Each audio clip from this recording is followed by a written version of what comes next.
اللہ الرحمن الرحیم۔ گھر سے بھاگی ہوئی لڑکی کا انجام پارٹ 3۔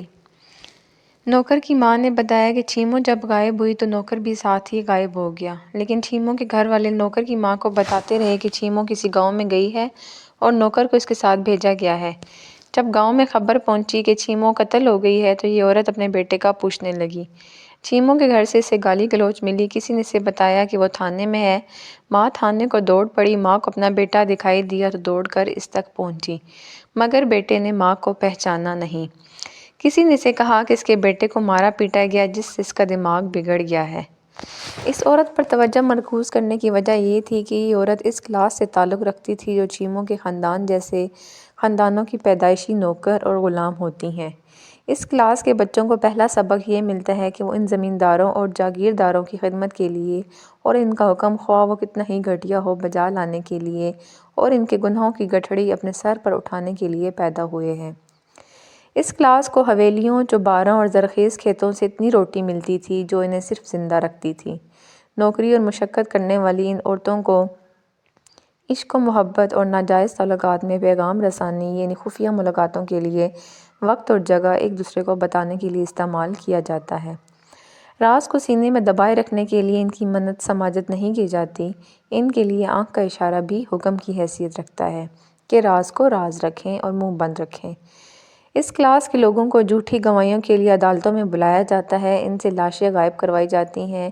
یہ کلاس صرف دیہات میں نہیں ہوتی بلکہ شہروں میں بھی پائی جاتی ہے اور اس کا استعمال یہی ہوتا ہے۔ میں نے اسے بڑی اچھی طرح سمجھا دیا کہ وہ میرے ساتھ جو بھی بات کرے گی اس کا کسی کو پتہ نہیں چلے گا۔ وہ پھر بھی ڈر رہی تھی۔ میں نے اسے کہا کہ اگر وہ زبان بند رکھے گی تو اس کا بیٹا رگڑا جائے گا۔ یہ ایسی دلیل تھی جسے وہ فوراً سمجھ گئی۔ اس نے یہ بتایا کہ وہ چھیمو کے اعتماد کی نوکرانی تھی۔ چھیمو اسے بہت خوش رکھتی تھی۔ میں نے پوچھا، چھیمو نے تمہیں کبھی کہا تھا کہ فلاں آدمی کو میری طرف سے یہ پیغام دے کر آؤ؟ پہلے تو وہ میرے منہ کی طرف دیکھتی رہی، پھر اس نے سر جھکا لیا۔ جب سر اٹھایا تو اس نے اپنے ہاتھ کو ذرا گھما کر کہا، نہیں مجھے نہیں پتہ، مجھے اپنا بیٹا چاہیے، وہ بے گناہ ہے۔ مجھے غصہ آ گیا، میں نے غصہ اس پر جھاڑ دیا، میرے منہ سے نکل گیا، بیٹے کو پھانسی چڑھ لینے دو، پھر اس کی لاش لے جانا۔ اس نے سب سے پہلے دلاور کا نام لیا۔ چھیمو اس عورت کی زبانی دلاور کو پیغام بھیجا کرتی تھی کہ فلاں جگہ آ جاؤ۔ ان کی اس قسم کی ملاقاتیں کم ہوئی تھیں۔ زیادہ تر ملاقاتیں یوں ہوتی تھیں کہ دلاور کی خالہ کسی دوسرے گھر گپ شپ لگانے چلی جاتی اور خالو اپنے کام سے نکل جاتا۔ چھیمو اپنی اس نوکرانی کو دلاور کی خالہ کو دیکھنے کے لیے بھیجتی تھی کہ دلاور گھر میں اکیلا ہے یا کوئی اور بھی ہے۔ ایک سال میں ان کی 2 ملاقاتیں اتنی دلیرانہ تھیں کہ اگر پکڑے جاتے تو دونوں قتل ہو جاتے۔ یہ ملاقاتیں چھیمو کے چوبارے پر ہوئی تھیں۔ اوپر جانے کے 2 راستے تھے۔ ایک راستہ گھر کے پیچھے تھا جو عام طور پر استعمال نہیں ہوتا تھا۔